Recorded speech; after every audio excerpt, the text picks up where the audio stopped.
Hello students, welcome to my YouTube channel C exam guidance and notes. आज हम start करते हैं foundation के लिए चैप्टर 5 पेपर जो है 2 बिजनेस लॉस। इसमें हम क्या स्टडी करेंगे? पहले तो मैं आपको सेक्शन जो है 1 सेक्शन ए है जो वो करवाऊँगी, क्योंकि हम सीरियल ऑर्डर में ही चलेंगे। सेक्शन ए उसमें जैसे जो इम्पोर्टेंट, वैसे तो इम्पोर्टेंट तो सब कुछ ही है। इस चैप्टर के वो कवर करते हैं बेस्ट पार्ट्स हैं जो इसमें ज़्यादा आएंगे। एंड मैं आपको यही इंस्टीट्यूट की जो बुक है वहीं से स्टडी करवाऊँगी, क्योंकि इंस्टीट्यूट की बुक है जो बेस्ट है। इसमें सारी की सारी जो कुछ भी नॉलेज है वो accurate and means up to date होगी। तो हमको ऐसे नहीं होगा कि हमने वो बुक रेफ़र करनी है, वो बुक रेफ़र करनी है। तो आपके लिए स्टार्टिंग में तो यही रहेगा कि इंस्टीट्यूट की बुक रेफ़र करिए। और अगर आप जैसे किसी भी अदर टीचर की कोचिंग ले रहे हो, ठीक है, कोचिंग तो ले ही रहे होंगे, तो आप जिस भी टीचर की कोचिंग ले रहे हो उन्होंने भी आपको बुक्स तो प्रोवाइड वो कराएंगे। तो वो जो बुक्स देंगे वो क्या होगी, इंस्टीट्यूट की बुक्स हैं वैसे तो वो क्या है, उसे मॉडिफाइड कर देते हैं। मतलब अपीयरेंस है, प्रेजेंटेशन है, वो चेंज कर देते हैं, ज़्यादा कलरफुल बना देते हैं, डायग्राम्स बना देते हैं। तो ऐसे ऐसे करके मतलब होती है इंस्टीट्यूट की बुक्स ही है, ठीक। तो बेटर है कि हम इंस्टीट्यूट की बुक को फॉलो करें। एंड क्योंकि एग्ज़ाम भी है जो किस में से आएगा, इंस्टीट्यूट की बुक में से आएगा, तो वो ही हमने स्टडी करनी है। पहले तो मेन बात है कि हमने सारा पेपर पैटर्न है वो पता होना चाहिए, क्या है, सब्जेक्ट्स क्या हैं, क्या चैप्टर्स है, उसमें क्या से यूनिट्स हैं, क्या इंस्टीट्यूट हमसे चाहता है स्टूडेंट्स से, कि हमसे क्या क्या नॉलेज होनी चाहिए, वही मैं आपको कवर कराऊँगी। आपको जैसे फर्स्ट चैप्टर कर रहे हैं पहले, तो कंपनी से 2013, इसमें टोटल देखिए 40 पेजेस हैं। तो डेली हम वीडियोस में पोस्ट करती रहूँगी, आप देख लीजिए, रेगुलर देखिए वीडियोस। अगर आपको अच्छी लगी तो लाइक, शेयर एंड सब्सक्राइब कीजिए चैनल को। एंड अगर आपको कोई क्वेरी है, हाँ क्वेरी है, तो आप कमेंट सेक्शन में ज़रूर लिख के प्रेफर करूँगी मैं, तो आप कमेंट में लिख के बताइए मुझे, and I will surely answer that queries of yours. And अगर एक और बताएं, मैं आपको एक फाउंडेशन का स्टडी प्लान बनाकर बताऊंगी जिनका भी एग्ज़ाम है दिसंबर में। जैसे कि हमारे पास 3 मंथ्स हैं, तो उसका total plan, proper study plan होगा क्या होगा, तो वो मैं आपको बता दूंगी। तो वो आप नेक्स्ट वीडियो में देख सकते हैं। तो चलिए शुरू करते हैं। The companies act 2013। पहले क्या होता था, पहले एक्ट था 1956, पर अब क्या हो गया है, सेक्शन 2000 ईयर 2030, ठीक है। तो अमेंड कर दिया है कंपनीज एक्ट। वेरियस लॉज थे, चैप्टर्स थे, वो जो है इसमें चेंजेस हो गए हैं। तो applicability of companies act 2013, company incorporated under this act और any other previous company law जो इससे पहले से कंपनीज एक्ट थे वो आ जाएंगे। कोई भी इंश्योरेंस कंपनीज होंगी, बैंकिंग कंपनीज होंगी, इलेक्ट्रिसिटी होगी, any other company, special act जो भी आ रहा होगा उसमें जो भी कंपनीज आएंगी, तो वो सारी कंपनीज हैं, उस पर कौन सा एक्ट एप्लीकेबल हो जाएगा, 2030। Now what is the company, main chapter यहाँ से स्टार्ट होता है कि व्हाट इज़ कंपनी। कंपनी क्या है? कंपनी जैसे हम check companies act 2013 section 2 clause 20 में देखेंगे कि company means a company incorporated under this act का मतलब हो गया 2013 वाला एक्ट हो गया। और उसमें कह रहे हैं कि अंदर प्रीवियस कंपनी लॉ कौन सा हो जाएगा, जैसे कि 1956, उसमें कोई भी कंपनी है जो रजिस्टर्ड होगी, ठीक है। जो जैसे हम करेंगे ना, ओल्ड कंपनीज हैं, पुरानी कंपनीज हैं, वो तो 1956 में ही होगी, वन ऑलरेडी ऑब्वियस है वो। अब कौन से सेक्शन में आ जाएंगी, 2013 में आ जाएंगी। तो उसे हम कंपनी ही कहेंगे. As we shall progress under the chapter and the meaning of the companies and understood by the students. So company क्या होती है? एक आर्टिफिशियल पर्सन होती है. एक्चुअल में तो कंपनी कुछ नहीं होती. कंपनी के जो भी डायरेक्टर्स होते हैं, ठीक है, वो कंपनी को क्या है, चलाते हैं. तो आर्टिफिशियल पर्सन होगी. इनविजिबल, इनटेंजिबल हैं and existing only in the contemplation of law. Means के लॉ है जो, उसकी नज़रों में ही वो एक कंपनी होती है, अदरवाइज कुछ नहीं होता. नेक्स्ट है जी फीचर्स. कंपनीज के फीचर्स क्या हैं?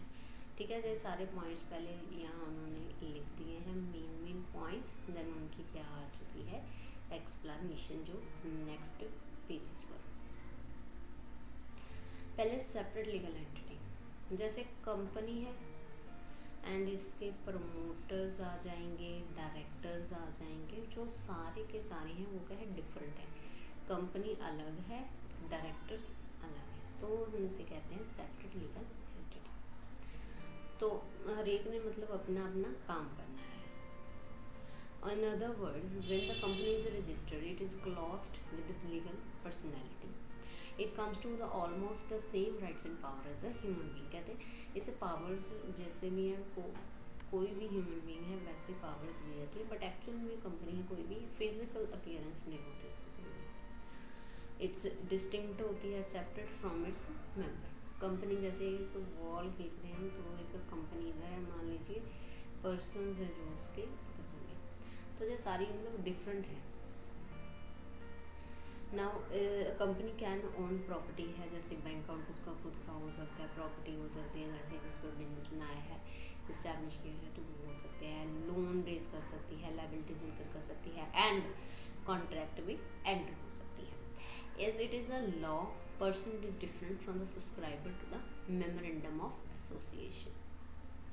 Even members जो हैं कॉन्ट्रैक्ट कर सकते हैं कंपनी के साथ, लाइबिलिटीज हैं वो इनकर कर सकते हैं.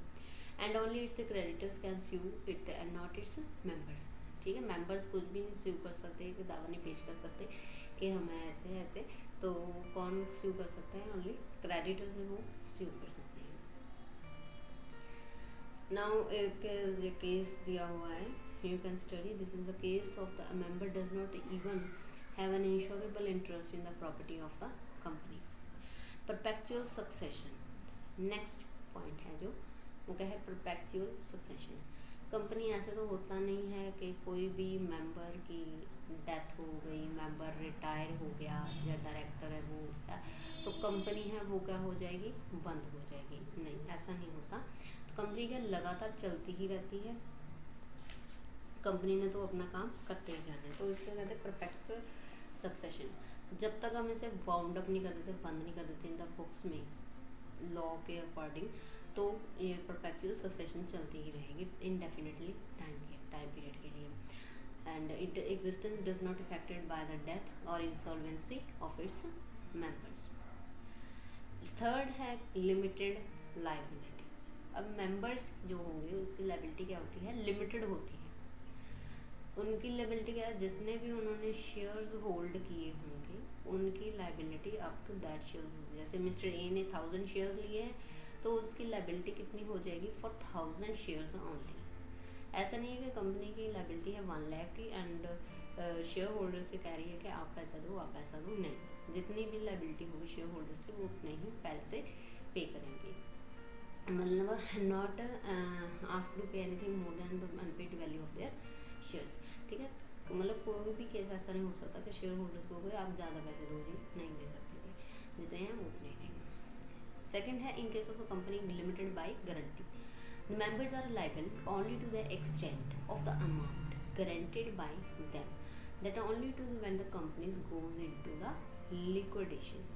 जब एक होता है ऑप्शन होती है कि गारंटी दी जाती है, कंपनी को क्या देते हैं, गारंटी देते हैं कि हाँ हम इतनी लायबिलिटी है जो पे कर सकते हैं. तो वो भी इतना ही होगा कि जैसे जो लायबिलिटी वो पे करेंगे मतलब लिमिटेड होगी उनकी गारंटी जितनी उन्होंने की है. However, if it is an unlimited company, the liability of members will get unlimited.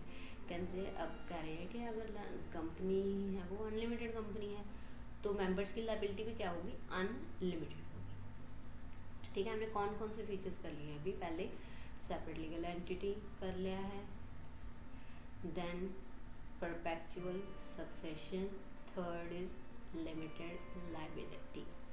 अब नेक्स्ट करते हैं हम artificial legal person. Artificial company is an artificial person, it is created by a process other than natural birth.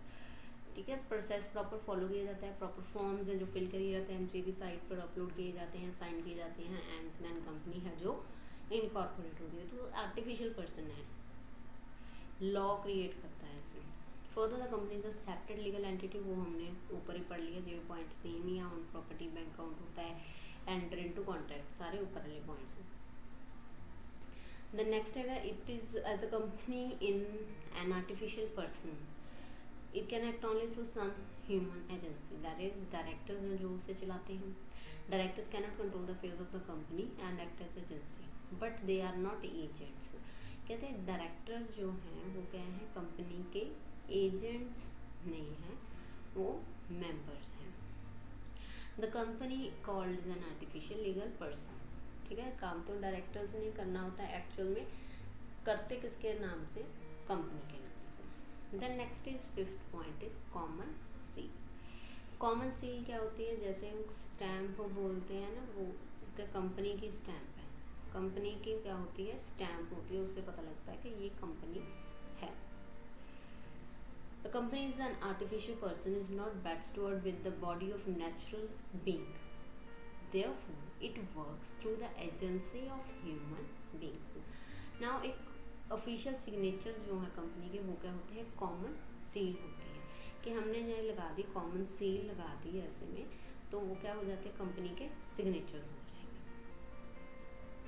तो signatures जो हैं, इन case of a company does not have a common seal, the authorization shall be made by the two directors or by a director and the company secretary wherever the company has appointed a company secretary। कहते हैं जब किसी भी company के पास common seal नहीं है, वैसे तो होना जरूरी है, अगर कहते हैं बाई चांस नहीं भी है तो क्या होगा, दो डायरेक्टर्स हो सकते हैं, जब कोई भी डायरेक्टर्स या कंपनी सेक्रेटरी, जिस कंपनीज में भी कंपनी सेक्रेटरी अपॉइंट होगा वो क्या कर सकता है, साइन कर सकता है in case of the common seal, in case, ठीक है, उसमें नहीं है। तो हमने क्या किया, ये है थोड़े से फीचर्स हैं, very easy features, separate legal entity, perpetual succession, limited liability, artificial judicial person and common seal.